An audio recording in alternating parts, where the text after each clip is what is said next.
so here's another question here that we have is x minus 2 is equal to 8 over x. Now if we look at this question, it's slightly different because we have a variable x in the denominator and we have a fraction. So when we have a fraction in an equation, guys, what's very important here is to look at the denominator, and if we can factorize, we go ahead and factorize, but in this situation we definitely cannot factorize.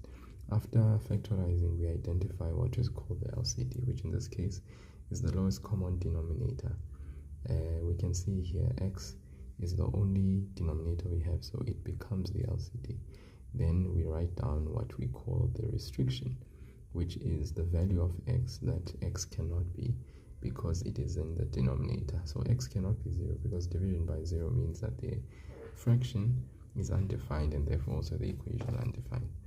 Now after doing so, we use the LCD, we multiply each term in the equation by the LCD. So that's what we're going to do, multiply x with x, and when we multiply, we're multiplying in the numerator. We multiply 2 with x, and then we multiply 8 over x with x as well in the numerator, which means the x and the x will cancel. We'll be left with 8 x squared minus 2x is equal to 8, and then all we do is we transpose the constant term so that we can form that trinomial, the standard form equation, x squared minus 2x minus 8 is equal to 0. And the whole intention of doing all of this is to ensure that we have the equation in standard form. That's why we basically do what we did here, finding the LCD. After, of course, factorization is needed, and then multiplying by the LCD each term, transposing, getting the equation in standard form, and then now being in the position to do what? To factorize, which I'm sure you can see that we have a constant negative term.